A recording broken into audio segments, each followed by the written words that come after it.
O primeiro item dos 4, né, foi a ideia da clonagem humana. Então, o segundo item é aquele que está lá, a ideia das células-tronco. Lembrando que existem células-tronco embrionárias, existe toda uma ciência pequenina envolvendo isso tudo. Então, um outro tipo de célula que pode se diferenciar e constituir diferentes tecidos do organismo. Então, essa área nós já entendemos, essa área nós já nos situamos de uma maneira um pouco melhor, não é? Então, por que é importante esse estudo? Para a gente entender que existem 4 tipos diferentes. Aquelas que são mais específicas, que têm a ver com determinados órgãos, e aquelas que são como as dos cordões umbilicais. Elas são totipotenciais. Então, cordão umbilical preservado corretamente é um tesouro. Porque ninguém sabe, quem nasce agora, porque é sobretudo para quem nasce, se vai viver alguma doença na infância, na adolescência, em qualquer época da vida adulta, que seja uma doença que as células-tronco, uma vez colocadas à disposição, elas mudem o quadro do sofrimento médico daquela pessoa. Então, essa é uma questão que está como que pelo mundo inteiro. As mais importantes são aquelas, olha lá, uma célula totipotencial, ela pode dar origem a 216 tipos diferentes de tecidos. Daí a ideia do quanto isso é uma usina, uma fábrica de células específicas e tecidos, em que você coloca, ela vai desenvolver. Se colocar no coração, vai desenvolver as células miocárdicas. Se você colocar no fígado, os hepatócitos, e por aí vai. Tireoide. Mas, sobretudo, você vai usar isto para órgãos ou estruturas de maior importância. Qual é o melhor exemplo? O coração. Porque um coração doente não permite a vida. Tem que transplantar. Então, é uma maneira de evitar transplantes, porque os transplantes cardíacos dependem de doadores cadáveres, de pessoas que recém desencarnaram, em geral por acidentes, para que então aquilo seja útil de novo. Muito bem, o que torna a célula-tronco capaz de se tornar... Olha que coisa linda isso, gente. Se temos a visão espírita. Ou outro tecido. Então vejam só, a ordem ou comando que determina, durante o desenvolvimento do embrião humano, que uma célula-tronco pluripotente, ou TOT, se diferencie em algo específico, como fígado, osso, sangue, etc., ainda é um mistério, que está sendo objeto de inúmeras pesquisas. Tem uma mão invisível aí. Qual é a mão invisível? Uma delas é o perispírito. Porque o perispírito, que é propriedade de um indivíduo, alma ou espírito, é o modelo organizador biológico, MOB. Então é ele que, se receber também aquele estímulo elétrico, ele vai desenvolver na célula que é preciso para aquele organismo humano, que está doente em algum órgão e tecido. Então, é um mistério, porque não se tem a chave disso. Porque a chave, a princípio, pertence ao mundo espiritual, que é invisível para a maioria. Muito bem, uma das ideias de pesquisa é trabalhar doutrina espírita, mediunidade e essa atividade médica, ligado aos laboratórios que ensejam a fabricação de determinados tecidos e órgãos a partir de células-tronco multipotenciais. Por isso eu coloquei ali, ó. Por que não se sabe? Porque é do perispírito, é do MOB.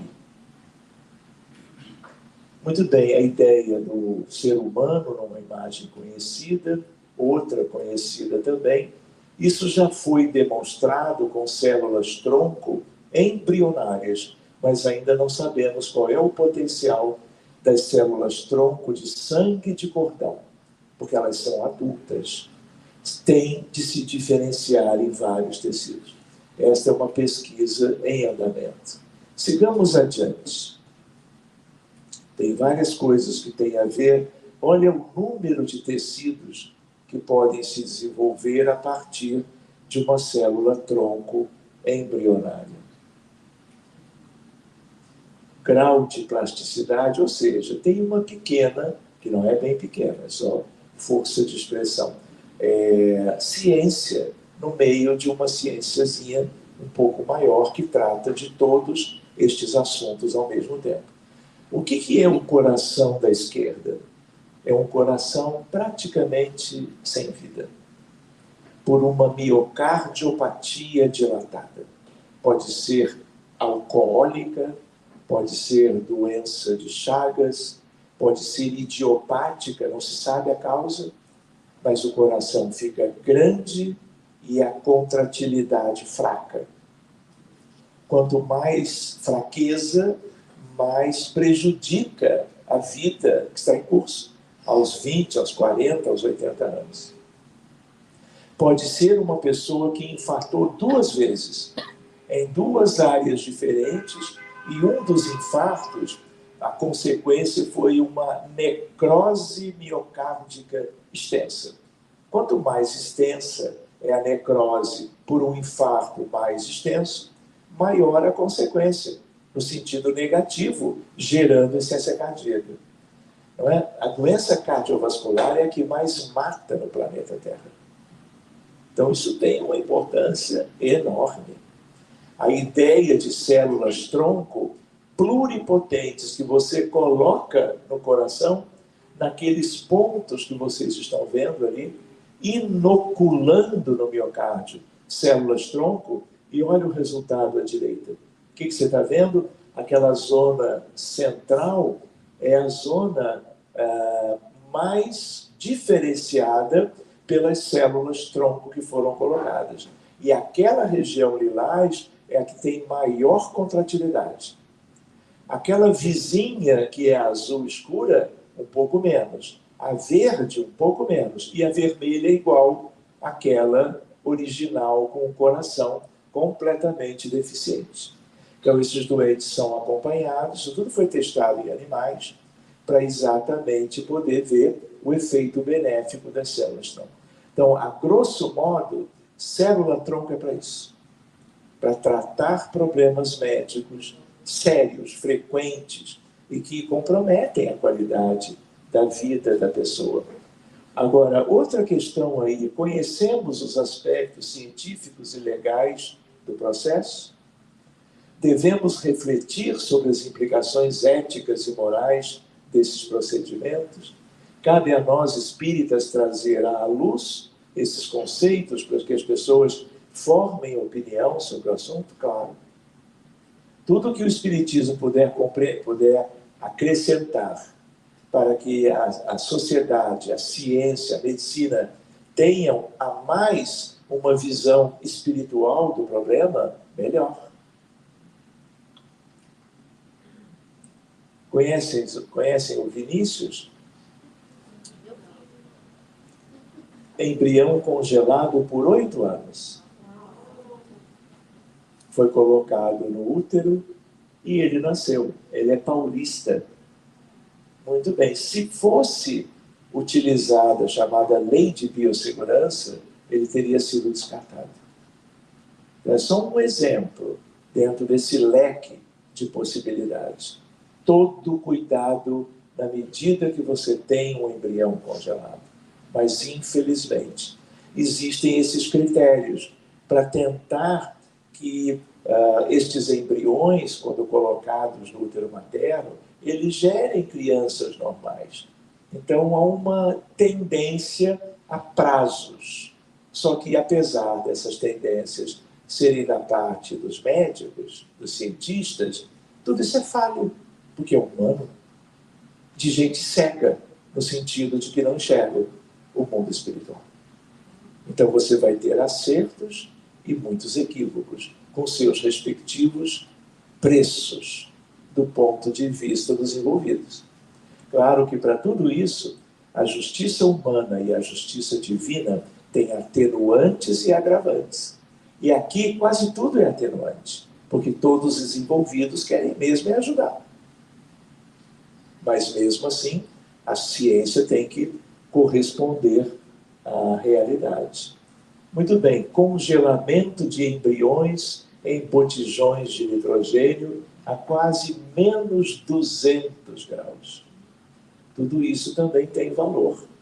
Não é? Ele fica lá, o espírito continua ligado, se tem espírito desde o início, pode desencarnar durante o período em que está congelado, meses ou anos aguardando a possibilidade de ser transplantado.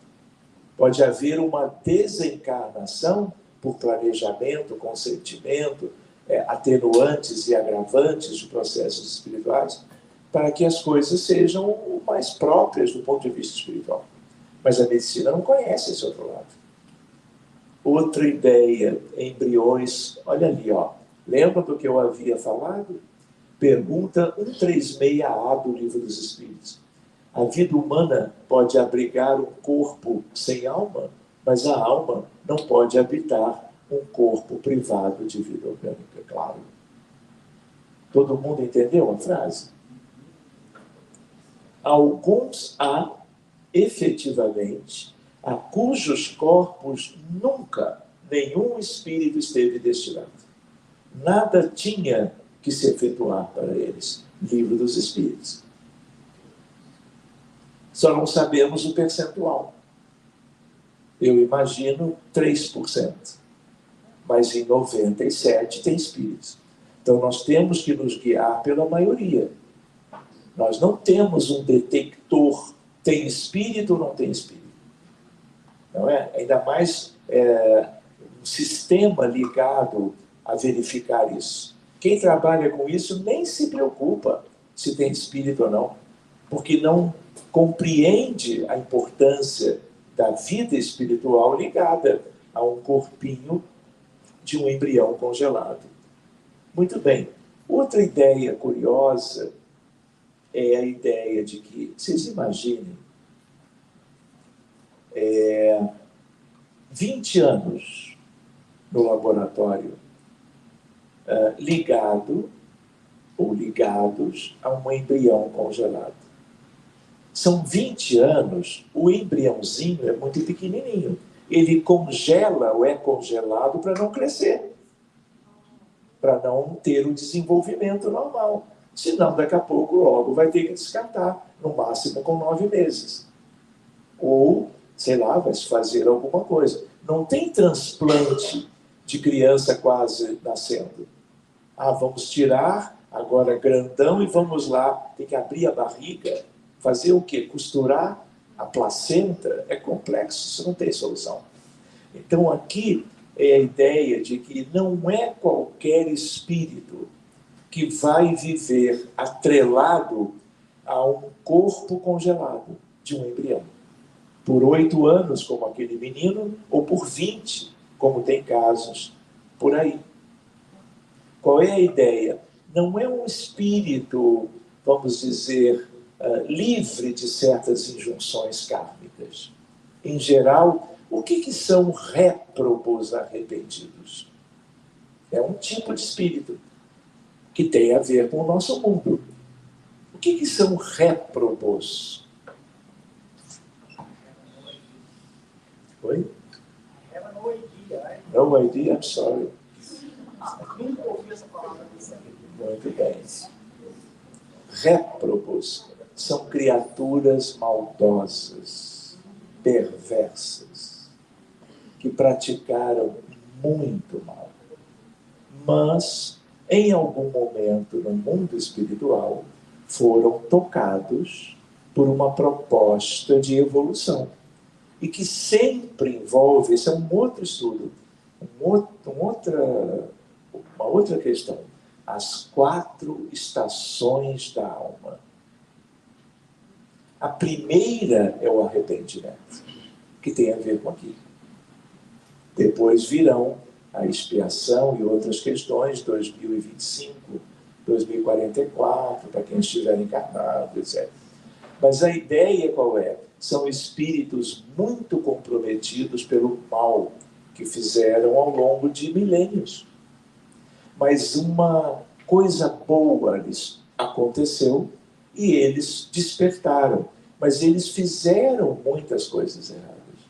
Então, em nome do avanço da medicina, do avanço da ciência, eles são trazidos e através de pais e mães, eles acabam como que se ligando a um embrião que vai ser congelado, à espera de ser levado para o ventre materno um dia. Porque todo embrião congelado humano é para isso. Concordam? Só que ninguém sabe. E muitos vivem essa indecisão, insegurança, tormento. Vou nascer ou não vou nascer? Já se arrependeu, está sendo monitorado, vamos dizer, por espíritos elevados, para que ele avance esse espírito. E aí eles são trazidos para embriões congelados. Porque é um sofrimento, é uma latência, é um período que nem morre e se liberta, nem vive, porque tem que esperar. E vivendo, eles não sentem frio, porque a ligação deles com o corpo biológico embrionário é tão tênue que ele não sofre tanto a baixa temperatura do laboratório onde esses embriões estão. Mas eles estão numa condição esquisita, diferente. Tecnicamente ele está ligado. Está ligado, mas é uma ligação débil. Tanto é que um sopro da vontade conclui aquele processo. Então, o descarte dos embriões congelados, centenas, milhões no mundo, isso é muito delicado. Porque isso é pegar a maioria com espíritos ligados a eles e jogar na lata do lixo. E isso era toda a perspectiva desses espíritos ou almas de renascerem e evoluírem. Que é o que eles, arrependidos, quereriam. Então, um dos tipos de espíritos são esses. Como eles se comprometeram muito diante da lei divina, criando os mais sérios problemas para a humanidade, são eles que têm a ver com isso. Em graus e escalas variáveis. Mas não são quaisquer espíritos. Réprobos arrependidos. Espíritos semi-mortos. É outra categoria dos que são congelados. Qual é a ideia? A ideia é de que estes espíritos são semi-mortos por quê? Esses espíritos são de outra realidade, mas também altamente comprometidos. Por que é semi-mortos? Eles não têm nada mais importante para implementarem o processo do renascimento. São dependentes de forças elevadas, externas, para que se cumpra o processo. Semi-mortos por quê? Porque o perispírito deles sofreu as consequências do que se envolveram, de maneira espontânea ou provocada por outros seres. Então, o que é um ovoide? É um ser humano que, em função das suas escolhas, da sua estagnação, na verdade, eles perderam o corpo astral. Corpo astral é o que dá aparência humana ou zoantrópica a um ser humano qualquer, a um espírito. Não é? Não existem dragões, não existem polvos ou octopos, não existe a licantropia, que tem a ver com o aspecto de lobos vorazes. Então existem formas, répteis, aracnídeos, aranhas gigantescas, são humanos, mas o perispírito deles, o astral, é animalizado por deterioração psíquica. Esse é um tipo de caso. São semimortos. Outros são aqueles ovoides mesmo, aqueles que não têm nenhuma outra aparência a não ser uma forma ovalada e não tem expressão humana. Esses espíritos precisam renascer de ventre de mulher ou algo análogo, para poderem ter de novo uma constituição astral humana. São levados para cá. Ou seja, tudo isso é uma forma, um conjunto de procedimentos para, vamos dizer, colocar a casa em ordem. Ovoide é uma coisa, é por degradação moral, ou por algo imposto por certas técnicas dentro de certos cometimentos. Mas existe uma outra coisa que dilui o astral, é a evolução. Os seres mais evoluídos na própria Terra, de tanta bondade, tanto amor, caridade, desenvolvimento das virtudes, eles têm domínio sobre a sua apresentação. Então, eles chegam numa reunião espírita, por exemplo, qualquer uma, séria, eles podem vir como uma estrela, uma luz. Não tem forma humana. É como um ovo todo iluminado, brilhante, ao contrário dos outros. E você sabe que tem um ser humano ali, porque qualquer um que seja sensível na reunião se comunica, sente os pensamentos e o amor daquele espírito. Entendem isso? Então essas coisas têm, vamos dizer, um certo relacionamento. Espíritos semi-mortos para voltarem à vida, aproveitando-se dessa questão universal na Terra, que é a tentativa de uma reprodução que gere vidas para os pais. O que é isso? Abrigo indevassável. Vocês nunca viram isso? Não? Isso é doutrina espírita. O que é abrigo indevassável? Pessoas também muito comprometidas e que são perseguidas por aqueles que por eles foram prejudicados. E de modo assim tão vil, que é uma perseguição que dura séculos. Esteja a criatura encarnada ou na realidade. Por que muitas vezes um reencarnante muda de gênero? Para ser escondido. Porque quem persegue vai procurar naquele gênero e não no outro. Então, abrigo indevassável para também espíritos muito comprometidos, eles são escondidos por providências de amor, para que durante um determinado tempo não sejam encontrados, porque se são encontrados, vem aí mecanismos violentos de acerto de contas. Não pode. Às vezes são inevitáveis, mas há todo um trabalho no sentido de tornar isso razoável. Abrigo indevassável. O que fazer com os embriões congelados? Hoje, 1. O casal autoriza o congelamento dos embriões. 2. Permite a doação dos embriões. Sempre é melhor doá-los, porque eles estão vivos, mesmo que vão ser filhos de outros casais. Autoriza o descarte, embora haja uma resolução do Conselho Federal de Medicina que proíbe essa prática, a do descarte. Em atendimentos de certa natureza, a nível de desobsessão, seja nos Estados Unidos, seja no Brasil, seja na Europa, num país qualquer, nós somos levados a cuidar de clínicas de fertilidade, onde embriões são descartados como se fossem coisas. E os espíritos que habitavam, que estavam ligados a esses embriões, são enxotados da vida, mesmo uma vida precária, porque embrião congelado é vida precária, mas é vida, É vida física, biológica e é vida espiritual. Então, em reuniões sérias, não vamos entrar nos detalhes agora, muitas vezes, ao longo de 30 anos, nós somos levados a acolher as vítimas do descarte. Por quê?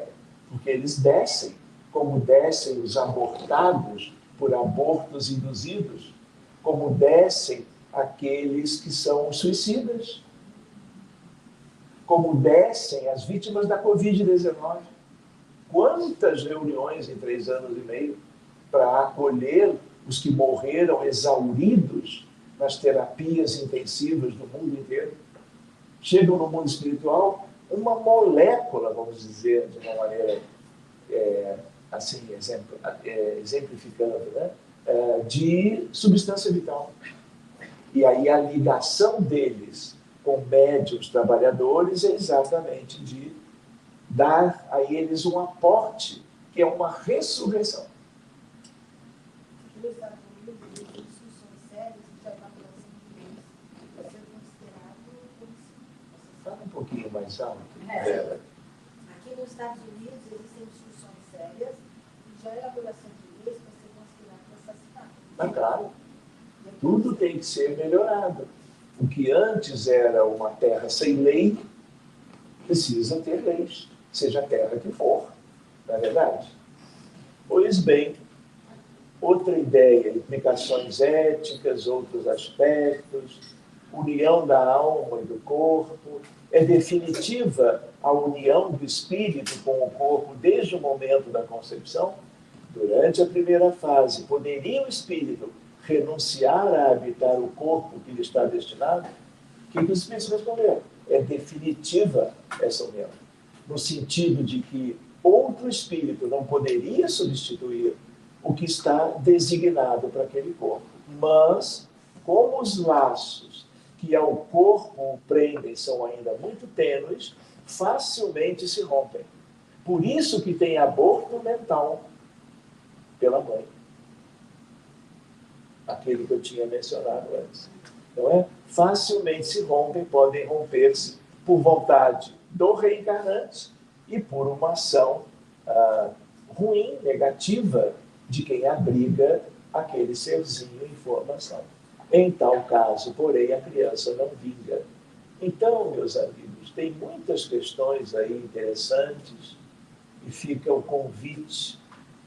Professor Alberto Lima, a crescente transformação do conhecimento científico aponta para o risco de as biotecnologias virem a tratar o homem não como fim em si mesmo, mas como meio.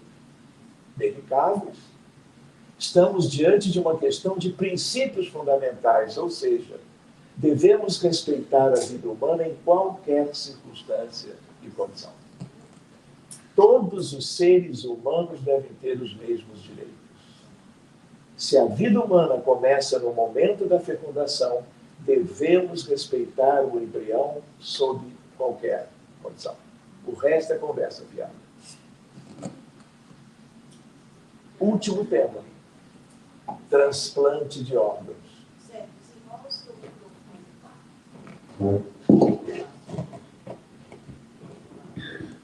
Não estou vendo. Aqui, agora sim.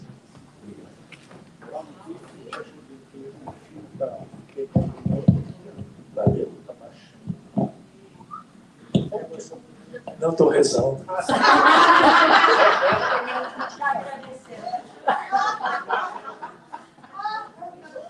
Valeu. Então, só para recapitular, o que é um transplante, quais são os órgãos mais transplantados? Rim, disparado. Por quê? Porque cada um tem 2. Doa um, tudo fica razoavelmente bem.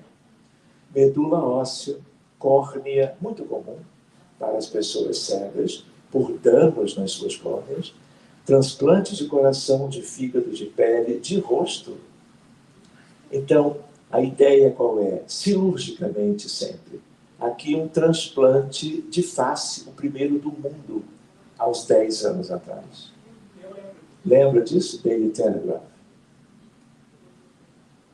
órgão humano, a ideia dos cuidados, tem doador vivo e doador cadáver. O problema da rejeição, memória celular versus influência espiritual. O que é isso? Vou contar uma história, posso?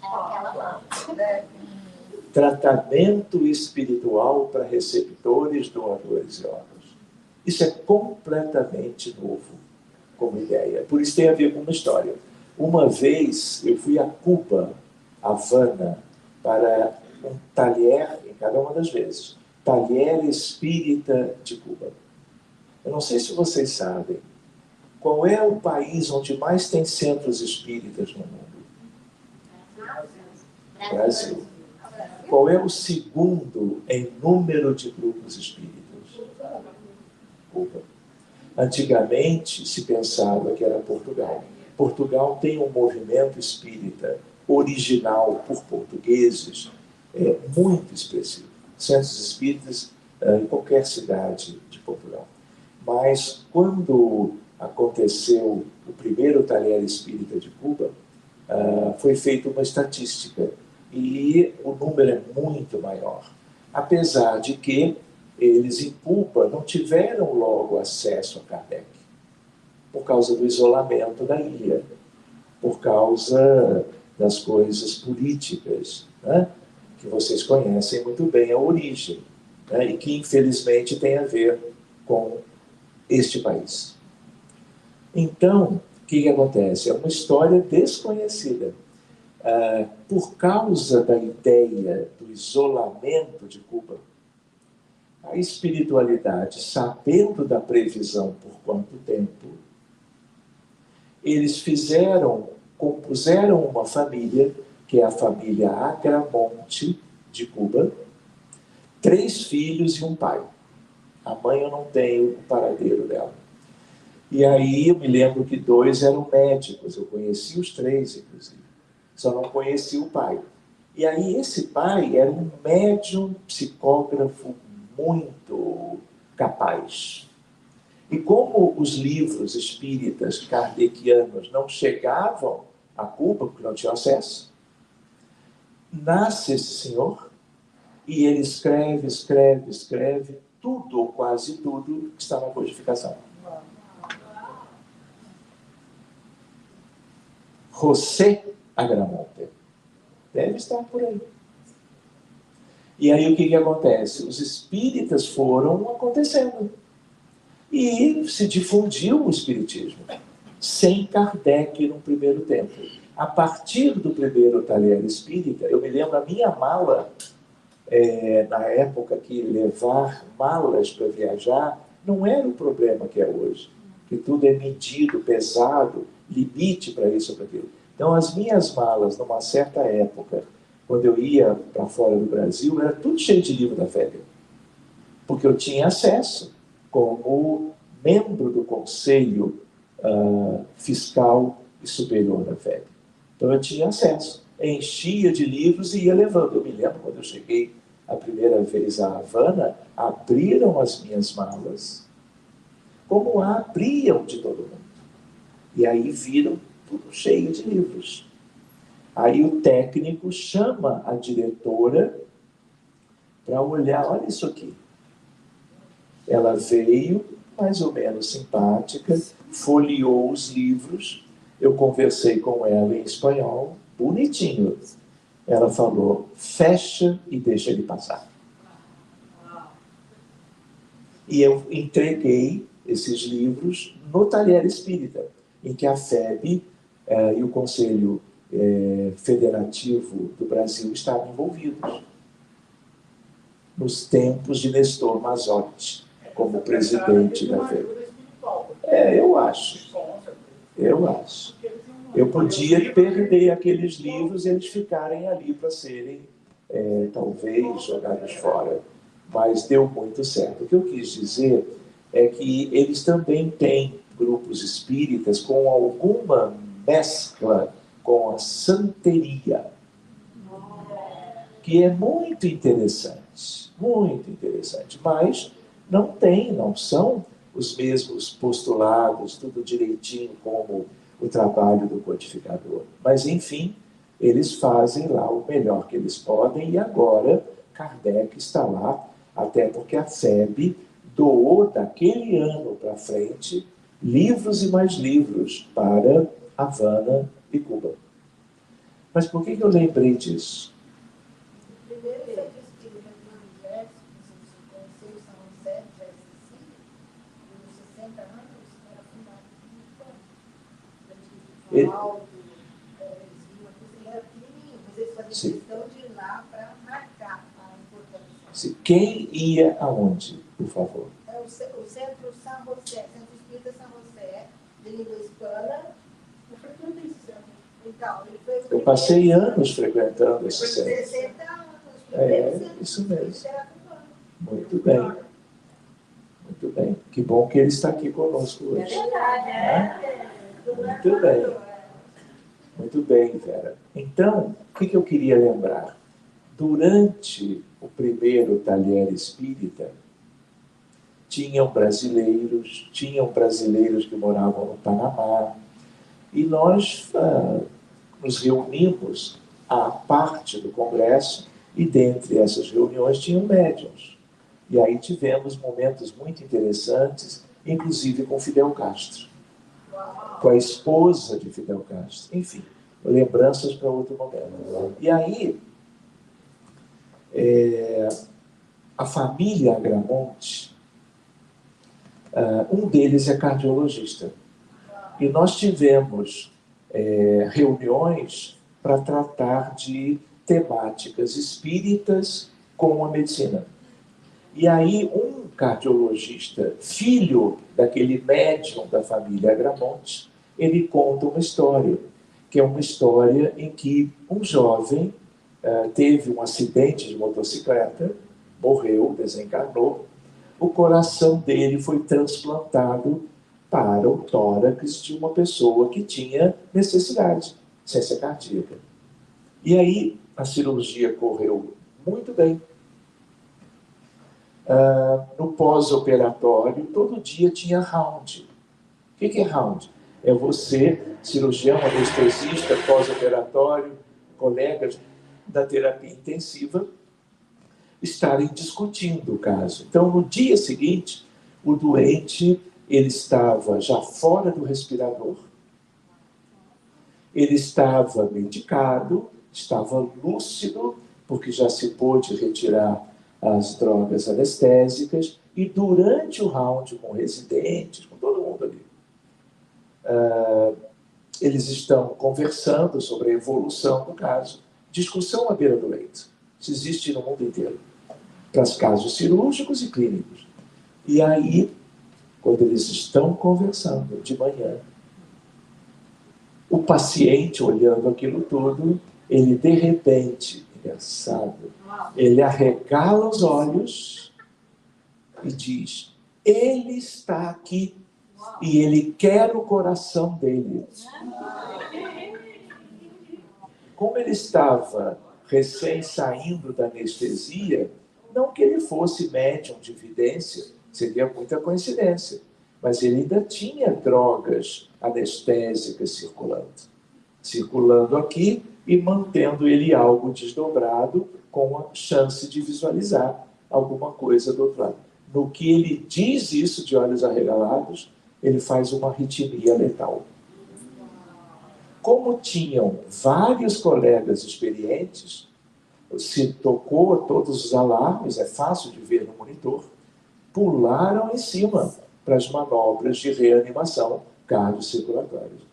Remédio disso, injeção daquilo, manobra de massagem cardíaca externa, entuba de novo, ventila, coloca em prótese, o coração estabilizou, voltou a bater, e algum tempo depois, pouco tempo, ele acorda de novo. Por quê? Porque tinha um time de primeira para reanimá-lo, à disposição. Deu tudo certo. Ajustaram a medicação para não acontecer de novo, mas aquilo ficou para o Cláudio Agramonte, que era o cardiologista da equipe. Era paciente dele. Eis que Um ou dois dias depois, já não me lembro mais se isso foi em 2014, tem, portanto, 10 aninhos, a enfermeira ou a atendente, a técnica, estava dando banho no paciente, ainda restrito ao leito de pós-operatório, de cuidados intensivos. Durante o banho no leito, ele grita: ele está aqui de novo. O coração para e ele morre. Calma. Calma. Calma. E a ideia qual é? A ideia é de que alguma coisa, alguma cobrança, algo grave, porque ela ali estava sozinha. Ela apertou todos os alarmes para que viessem, isso sempre tem no hospital de qualidade, público e privado, equipes de reanimação. Vieram, mas demorou um pouco mais, mas não conseguiram reanimá-lo. Então, a partir disso, nós espíritas, ligados um pouco a isso, trabalhamos com a ideia da memória celular. A ideia de que o coração de alguém bateu a vida inteira, seja uma vida de 20 ou 30 anos ou mais, com a alma animando aquele coração. Então, aquele coração está cheio da pessoa, vamos dizer assim, num certo sentido. E quem é que está preparado para ver o seu coração colocado, separado do antigo corpo, que já pereceu, e colocado no corpo de outra pessoa? Por isso aquela ideia, olha lá, memória celular, influência espiritual ligado a quê? A rejeição.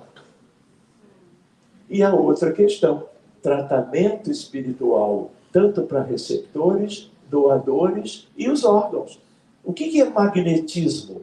Qual é o magnetismo que tem naquele coração, ou no fígado, ou num outro órgão importante de alguém?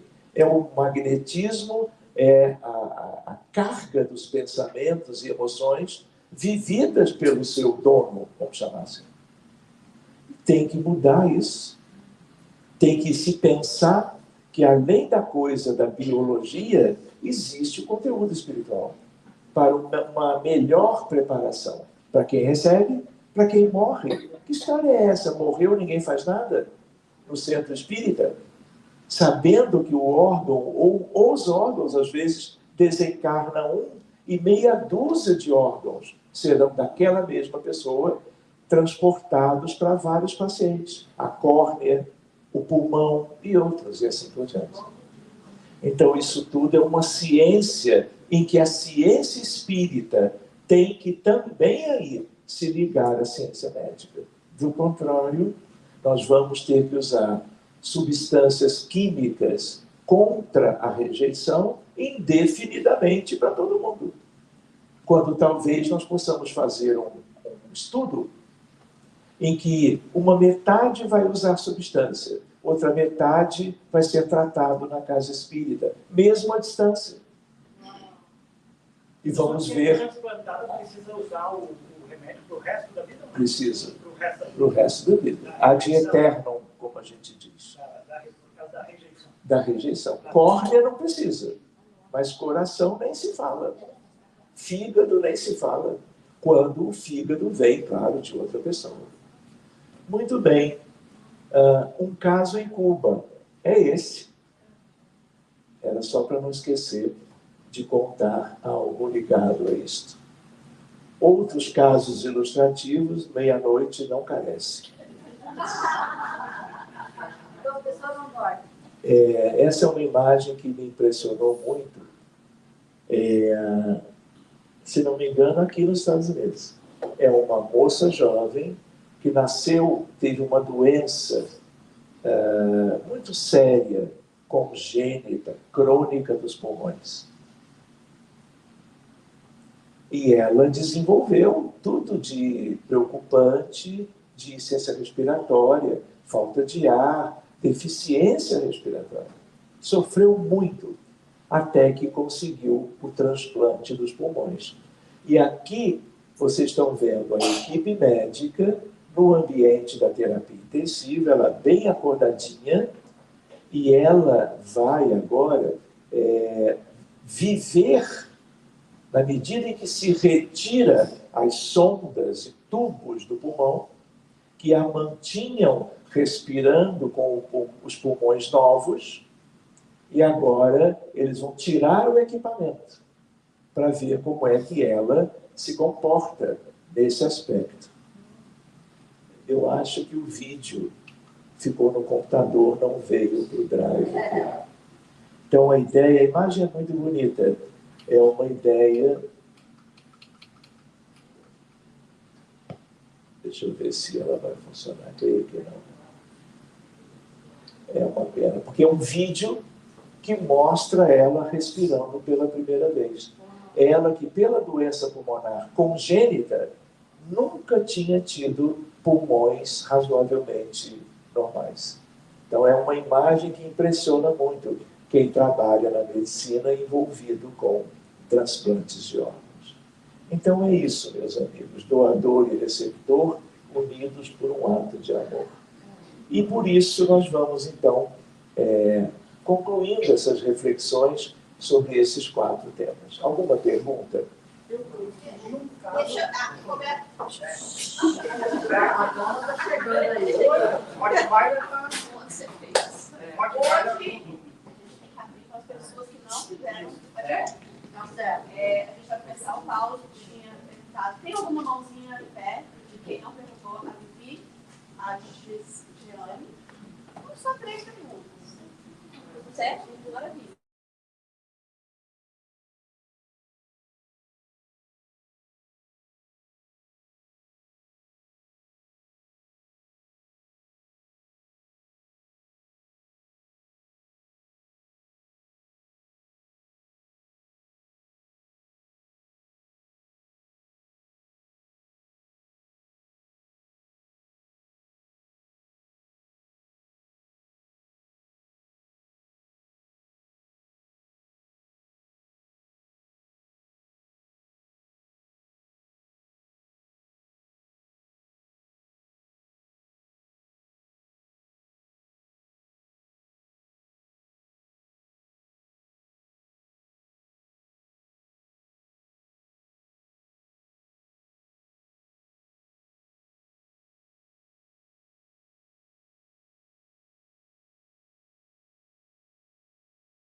Muito bem.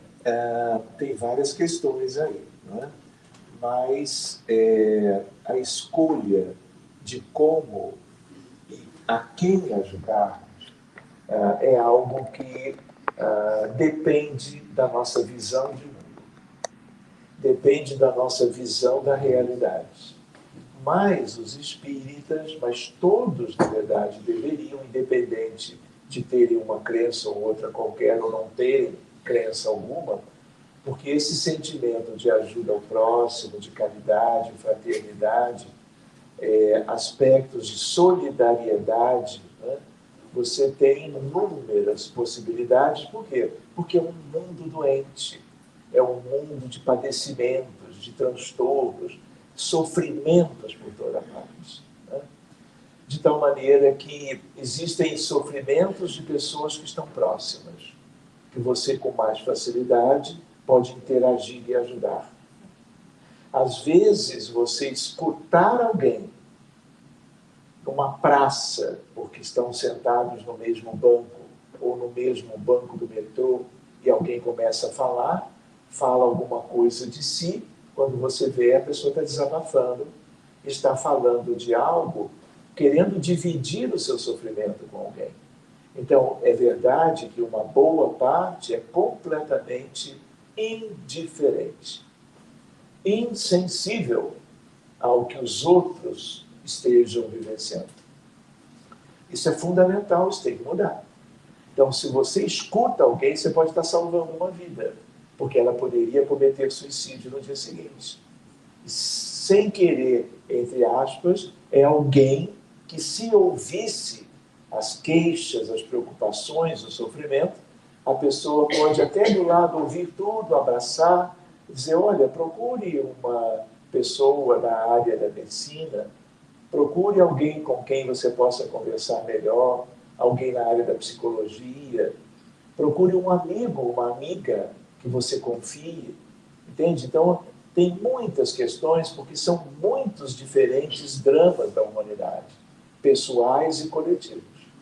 Se a pessoa não tem muito para se ligar aos demais, algo que é para se desenvolver, é uma habilidade, é algo da essência dos filhos de Deus, no sentido de irem buscando isso gradativamente mais e mais. A ideia é de que você precisa conhecer, quando eu digo você, a pessoa, o valor da oração, da prece intercessória.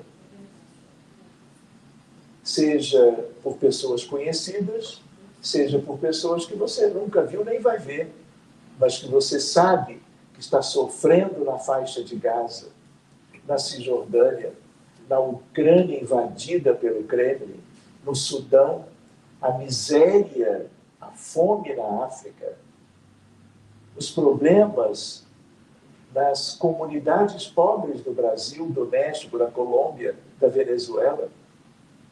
Rio de Janeiro tem 1000 favelas. Como é que é a vida lá? Tem pessoas maravilhosas que ajudam todo mundo. Numa solidariedade extraordinária, exemplo para nós. Mas tem muita gente sem emprego, sem comida, sem uma instabilidade alimentar, insegurança alimentar. Então é como se fosse um mundo. Existe uma passagem que é do Evangelho de João, que diz que um tempo depois, isso foi há 2000 anos, haveria uma época em que os ímpios sujassem-se mais. Os puros purificassem-se mais. Os dignos dignificassem-se mais. Ou seja, nós viveríamos o tempo que é agora, em que tudo é permitido. Por isso eu tive, maneira de falar, no ano passado, 34 milhões de abortos. 1.050.000 suicídios. Na pré-pandemia, na estatística de 2019, foram 750.000, que já é uma tragédia imensa. Mas com a pandemia, mais doença mental, transtorno mental, e a saúde mental do mundo piorou pelo lockdown, pelo isolamento social, pela perda de entes queridos, pelo luto, pela culpa. Ou seja, é a hora de arregaçar as mangas e buscar todas todas as possibilidades de você, de dentro de você, você buscar aquilo que ajuda, que socorre, que abençoa, que abraça, que escuta, com olhares e atitudes próprias para essa época da Terra. Se as pessoas não forem mais justas e dignas, não o serão aqui. Terão perdido a oportunidade, que é tudo que nós não queremos. Então, meu amigo, é preciso acordar cada dia pensando, depois do café, claro, não é? O que nós vamos fazer hoje para alguém que você não deve nada, que você poderia passar na rua indiferente? Mas qual é a graça de ser indiferente? Não é? Qual é a verdadeira felicidade? Qual é o verdadeiro progresso? Que não seja vincular cada um de nós a uma melhora das condições gerais de quem quer que seja do ponto de vista material, seja do ponto de vista social, seja do ponto de vista espiritual. Então a prece é um mecanismo, tem outros, mas se eu não tiver predisposição, eu não saio do lugar.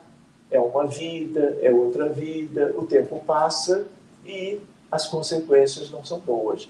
Nem para quem deixou de receber de você, nem para você que deixou de ajudar.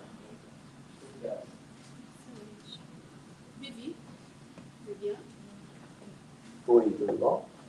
Um casal que tem embriões congelados, considerando tudo o que o senhor falou a respeito, com a sua experiência como espírita, uma família que seja um casal que seja religioso, o que pode ser feito para fortalecer esse laço com esse espírito reencarnante? Muito bom. Então, assim, uma coisa é fortalecer para que os embriões congelados do casal sejam um dia utilizados para o ventre da mãe do próprio casal, para que haja chance de uma vida se formar. Outra é doar para casais inférteis. Eu digo com relação espiritual. Sim, eu ia chegar lá, calma. A ideia é de você se ligar a esse espírito através dos pensamentos, das tuas emoções, você dialogar, porque na imensa maioria nós vimos, há espíritos. Passemos do ponto de vista de que há espírito sempre. Então, você conversar, você rezar, você pedir, né, fazer um intercâmbio emocional, espiritual, com aquela criaturinha que é igual ao pai, igual à mãe. Né? Quer dizer, mesmo que aconteça algo e aquele embrião congelado, a questão não vá adiante, você terá aprofundado o relacionamento espiritual, que é o que importa. Está bem que você, na maioria dos casais, não tem médium.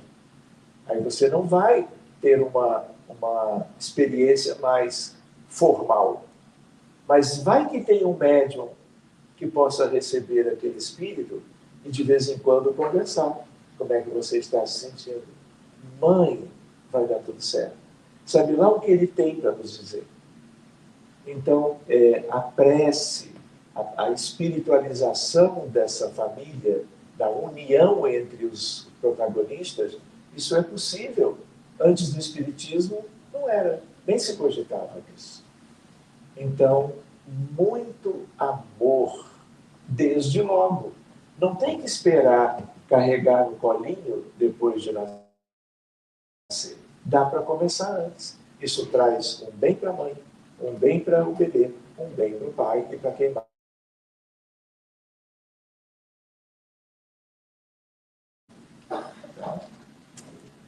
Não, dá tempo você. Tiana, por favor.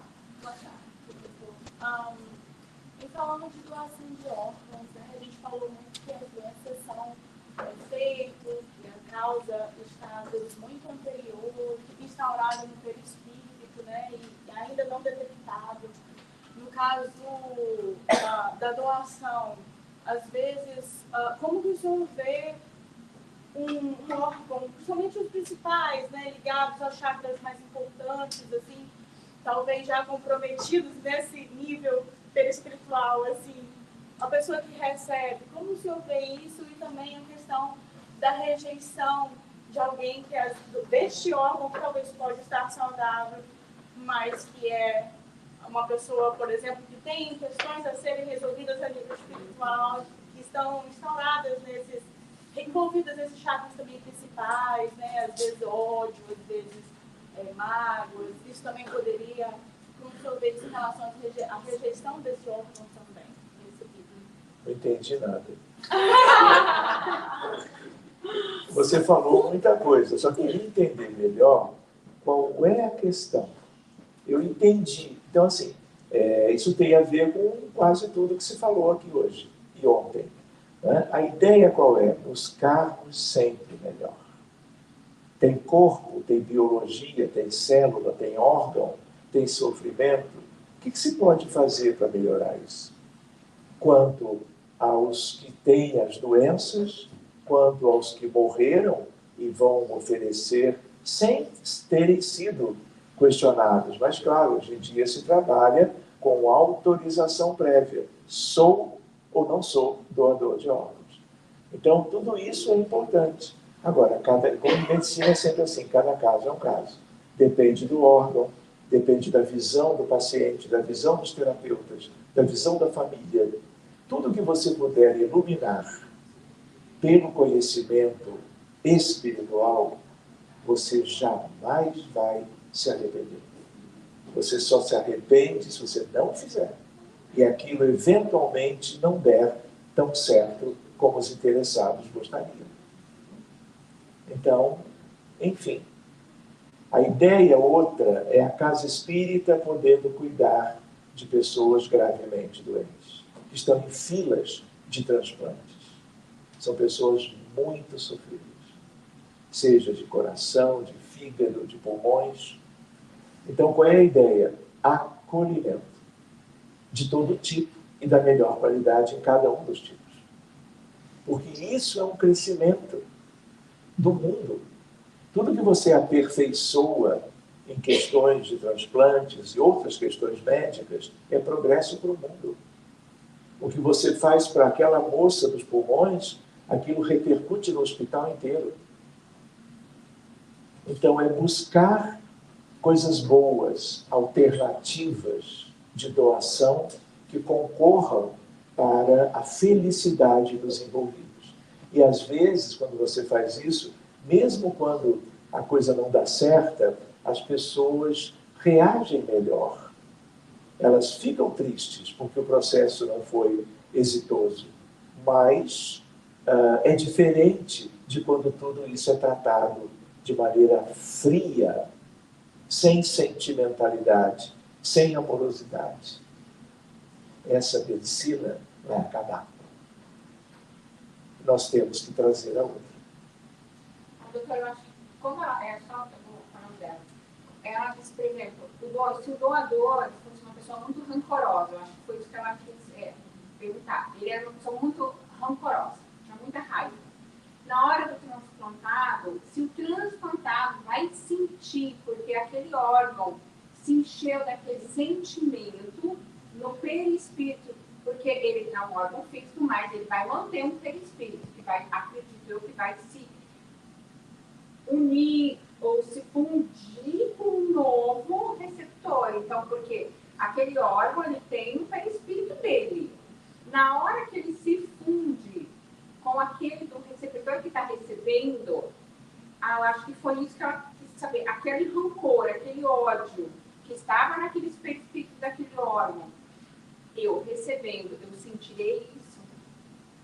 Essa é uma questão bonita. Eu não sei se foi isso que ela quis trazer. Tá, não deu para eu entender no primeiro momento. Então, a ideia, tem casos e casos que eu não trouxe aqui. Por exemplo, uma pessoa comete suicídio. O seu coração é guardado. É transplantado para uma pessoa que tinha problema cardiovascular por miocardiopatia dilatada alcoólica. E aí todo mundo feliz porque ganhou um coração novo. 2 anos depois, a pessoa que era inteiramente rígida do ponto de vista de saúde mental comete suicídio. Uau, sim. Então esse é um exemplo. Então existem vários, eu tenho uma coleçãozinha. Isso tem a ver com a memória celular. Isso tem a ver com uma memória celular que envolve questões espirituais do doador. Por isso aquela proposta no último slide, é preciso um outro tipo de visão para poder cuidar antes do prejuízo acontecer. Quem vai receber vai ter que lidar também com a rejeição do órgão, Tudo. Você tem que pensar numa lista de questões em tudo que é pertinente, visando o êxito. Entende? Não é um êxito só biológico, que já é muito legal porque salva vidas. Mas isso não é tudo. Porque alguém que era o dono daquele órgão sofreu, tem a sua história de vida, e a memória celular é isso, impregnou o órgão. Então, o passe magnético que eu tinha comentado, o passe espírita, ele pode ser utilizado para como que uma higienização daquilo que ligaria com mais facilidade o órgão doado com o antigo proprietário ou doador. Então, essa ciência precisa ser espiritualizada. colocada junto, né, doutor? Junto com a pessoa que recebe, fazer também um tratamento Tudo. igual. Todas as partes importam, porque todos são vida, são pessoas, são gente. Então, você precisa abrir para cuidar de todos que tem a ver. Não é? Porque você desencarnar já com politraumatismo, traumatismo de crânio, morreu com 25 anos, dirigindo motocicleta, abalroada por um caminhão, já é um sofrimento enorme, inesperado. E ainda vai ver o seu coração ser, numa cirurgia, retirado do tórax, entregue para alguém, isso é delicado. Então, é isso que nós estamos vendo hoje. Aqui nos Estados Unidos, por exemplo, tem os formulários que você já se prepara com a vontade de doar. Eu acho que a vontade de ser doador já dispersa aquele trauma pós-traumático. Então, por exemplo, eu já fiz o meu formulário doando o meu corpo inteiro, não partes, completamente, todas as partes. Não vai ter funeral. E não tem tempo de despedida, nem os familiares. Então, esse formulário já existe. Se eu caio aqui, em meia hora eles me vêm, me pegam e tem meia hora para dizer adeus. Se não conseguiu chegar, me deu adeus, já foi dispensado. Não, mas esse é diferente. O que eu estou falando é outro departamento. Ou a carteira de motorista, sim. Mas já é uma ação que pode ser assim, chequei e pronto. Mas a vontade de doar com intensidade, falei, eu quero que quem receba o meu pulmão, que é bom, é limpo, eu quero que essa pessoa receba e tire proveito. É um campo energético diferente de quem acaba de morrer. Exatamente. Então, é muito legal esse espiritualizar do doador e de quem está recebendo aquele gift espiritual que está recebendo. A última pergunta que a gente tinha, por causa de tempo, a Áurea vai fazer. Depois disso, o doutor Sérgio tem uma reuniãozinha. Se possível, se não... Você não sabia. Se não for possível, tá tudo bem, a gente faz de uma outra vez. Se der bem, e as meninas também têm que ver. Meia horinha, tá? Então, meia horinha, mas a gente fica... Então a gente dá uns 15 minutinhos para todo mundo tirar uma foto, dar um abraço. Mas, gente, é questão de tempo mesmo. Ele está trabalhando desde manhã. Então, nós temos que lembrar do nosso egoísmo também. É sobre eu, é o tempo que eu quero com ele, é o que eu quero falar. Então, por isso que a gente dá a todo mundo o máximo de oportunidade para fazer perguntas para todos. Então, a última, a responsabilidade agora em Áurea. Última perguntinha da nossa querida Áurea, e depois a gente faz a nossa oração final. Em relação à doação de órgãos, eu nunca me senti apta a fazer, porque eu sempre imaginei assim, vai ter um pedacinho de mim solto. Eu nunca tinha ouvido do jeito que o senhor falou. Então, eu sempre imaginei, vai ter alguém, um pedaço meu ali, eu ia ficar procurando. Eu sempre pensei assim. Então, eu nunca me senti apta a fazer. E é Muito bem, eu acho que você agora talvez tenha mais elementos para ir se despedindo. Tipo assim, olha, pode, olha, não vou me preocupar, e o que importa é a essência da vida, que é a alma. Então, um pedacinho de corpo, claro que tem o seu sentido, o seu valor, mas a vida após a morte, ela já não tem mais nada a ver com esse corpo físico que nos pertence agora, mas que tem excelentes componentes quando a pessoa é saudável, desencarna e pode ser útil a outras pessoas. Chama-se desapego. Não tinha isso. Mas nós estamos a caminho, nós estamos buscando uma mudança para melhor todos os dias. Verdade? Eu diria de outra maneira, não temas. Não temas. O essencial, o importante para a senhora viver e ser feliz, nada tem a ver com pedacinhos que vão parar generosamente em algum lugar. A Marcela, então, vai fazer a nossa prece final. E as duas irmãs, uma jogou para a outra, olhou para mim com maior desespero. Aí a Marcela falou, ela é toda natureza, amor. Então a gente vai pedir a Marcela para fazer a nossa prece final. E aí o Sérgio tem uns 15 minutinhos aqui com a gente, fazer uma foto, né?